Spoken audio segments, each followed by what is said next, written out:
เป็นรมณียสถานแช่มชื่นเบิกบานแจ่มใสเมื่อเขาไปวัดวาคลาใดเพราะฉะนั้นก็ขอเชิญชวนญาติโยม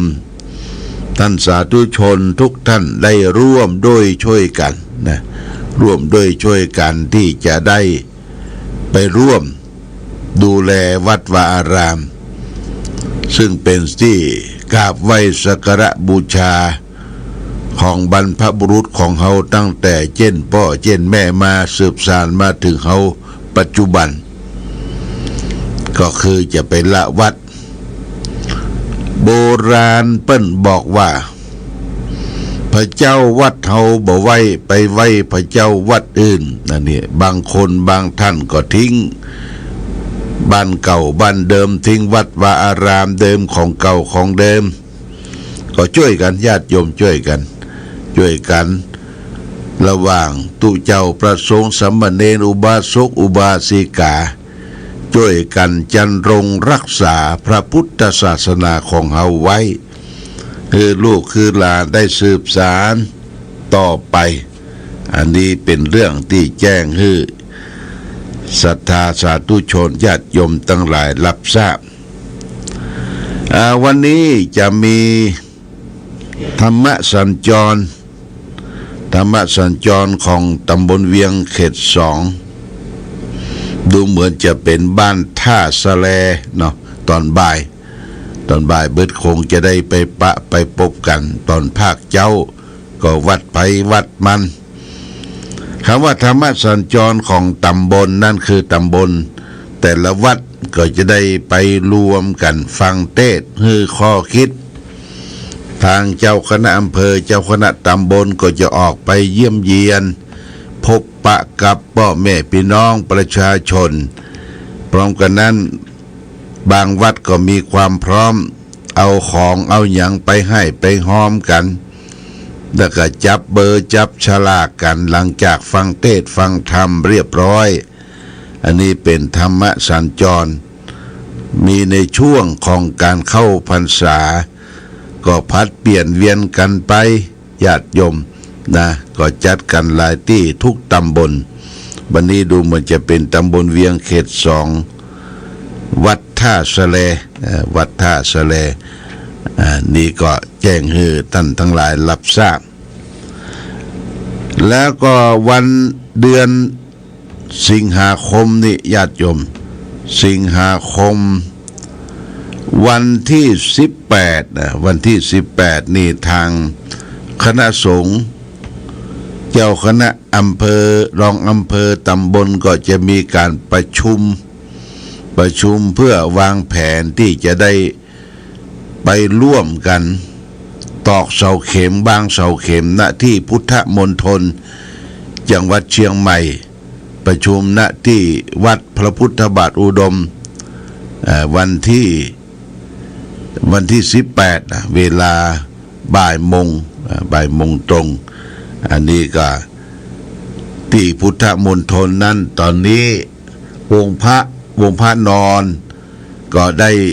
อาราธนาไปนอนไว้เรียบร้อยบนแท่นแล้วก็มีที่มุงที่บังที่บังก็ทำให้องค์พระแต่ว่าสถานที่จริงๆที่เขาจะที่เขาจะทำเป็นอาคารที่ประทับพระนอนนั้นยังบ่ได้ทำเตื้อแต่วางศิลาฤกษ์กันไปแล้วว่าวันที่25เนี่ยวันที่25วันจันทร์ที่25เนี่ยก็จะได้วางศิลาฤกษ์วางเสาเข็มไม่ใช่ศิลาฤกษ์เป็นการตอกเสาเข็มก็จะได้รวบรวมปัจจัยไปร่วมกันทำเป็นเสาเข็มแล้วเพิ่นจะทำเป็นลานก่อนลานแล้วก็จะก่อสร้างอาคารที่ประทับขององค์พระนอนวันที่25นะวันจันทร์นะก็ขอเชิญชวนญาติโยมถ้าว่างจะไปร่วมกันก็ประชุมก็จะปรึกษาหารือว่าคือได้มีส่วนร่วมกันไปและตำบลละคัน แล้วก็จะได้ไปปลูกต้นไม้ปลูกมูลไม้หลายอย่างไม้ที่จะนำไปปลูกนั่นก็คือไม้แกนฝางไม้ฝางเนี่ยนะก็มีหลายสิบต้นที่จะได้นำไปไม้สักไม้แกนฝางไม้คูนไม้ประดูไม้ประดูไม้ที่เป็นมงคลไม้สลีไม้สลีต้นโพนี่ก็จะได้ปลูกกันตำบลละต้นอำเภอละต้นเพื่อเป็นสักขีพยานที่เราได้สร้างพุทธสถานพุทธมณฑลจังหวัดเชียงใหม่ได้ร่วมด้วยช่วยกันอันนี้ก็ประชาสัมพันธ์ให้ท่านทั้งหลายรับทราบและแห่งงานหนึ่งจะเกิดขึ้นในวันที่26วันที่26เนี่ยทางผู้จัดการธนาคารออมสินภาค8พร้อมโดยอำเภอฝางเปิ้นจะได้รอพระพุทธรูปพระสีขีฝางพระสีขีฝางนี่จำนวน5องค์5รูปณที่ลานหน้าที่ว่าการอำเภอฝาง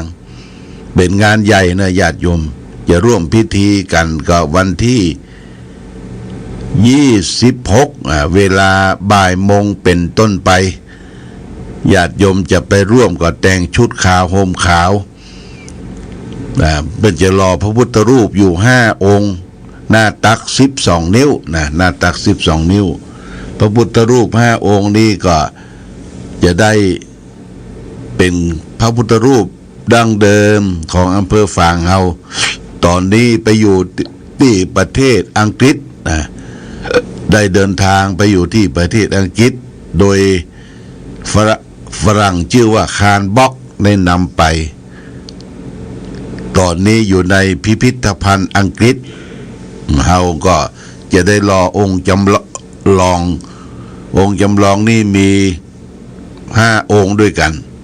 องค์ที่1ก็จะได้นำประดิษฐานที่ว่าการอำเภอฝางองค์ที่2นำไปประดิษฐานที่ว่าการอำเภอแม่อายองค์ที่3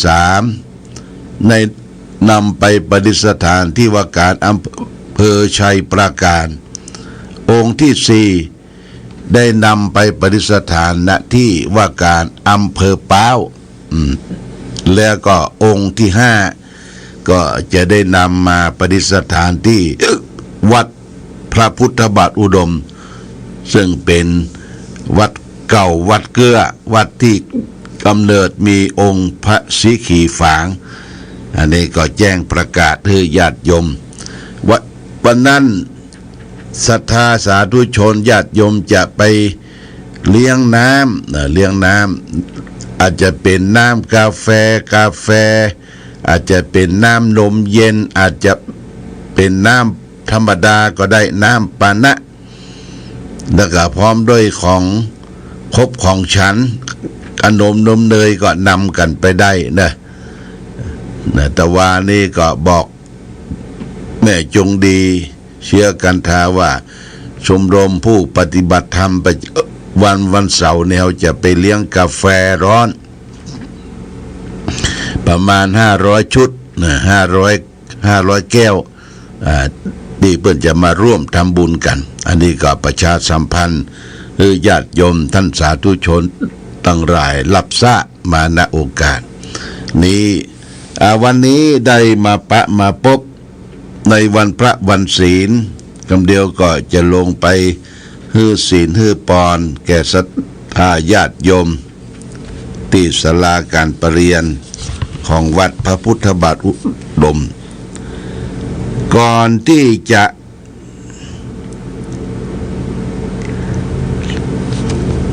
จากกันก็จะได้นำสาระธรรมะที่นำมาฝากคือแก่ศรัทธาญาติโยมวันนี้เอาเรื่องสัตตกถาว่าด้วยวิชาความรู้วิชาความรู้เนี่ยมีเป็นเรื่องสำคัญคนเฮาจะต้องมีวิชามีความรู้ยัตตกถาว่าด้วยวิชาความรู้เนี่ยพระพุทธเจ้าตรัสไว้ ในพระไตรปิฎกว่ายาวะเทวะอนัตตายะยัตตังภารัสสะชายติหัตติภารัสสะทุกกังสังสุถังอัสสะวิปายตังแปลว่าความรู้ศิลปะยศและชื่อเสียงย่อมเกิดแต่คนพาลเสียงเพื่อทำความชิบหายให้เท่านั้นความรู้นั้นย่อมทำให้ใช้ปัญญาของคนพาลตกไปฆ่าส่วนที่เป็นกุศลธรรมของเราเสียแล้วความรู้เนี่ยย่อมฆ่าย่อมทำลายคนที่เป็นคนพาลคนชั่วบ่มีความสนใจที่จะศึกษาร่ำเรียนความรู้อันเป็นเครื่องประดับกายประดับใจย่อมฆ่าพร่าเอาชื่อยศเสียงของคนพาลนั้นหมดสิ้นไปอันนี้เพราะฉะนั้นยติกถาเป็นความรู้ที่เราจะต้องศึกษาร่ำเรียนเขียนอ่านทั้งการฟังการคิดการเขียนการร่ำเรียนมาตั้งแต่เด็กๆลูกหลานเยาวชนของเฮามาก็เป็นสิ่งที่พัฒนาตัวตนคนเฮาทุกคนว่ามีวิชามีความรู้เนี่ยเหมือนมีทรัพย์มีวิชามีความรู้เหมือนมีทรัพย์อยู่นับแสนถ้าไม่มีวิชาความรู้ทรัพย์ก็ขาดแคลนวิชาความรู้เหมือนกับทรัพย์แสนโกฏโทษไม่มีญาติโยมนะโทษบ่มีแต่เพิ่มพูนทวีคูณคือเฮาอยู่ในโลกสังคมนี้อยู่อย่างสบายนะอย่างนี้เป็นต้นอันนี้ต้องขอญาติโยมท่านสาธุชนได้ใฝ่ความรู้ได้จดได้จำได้ฟัง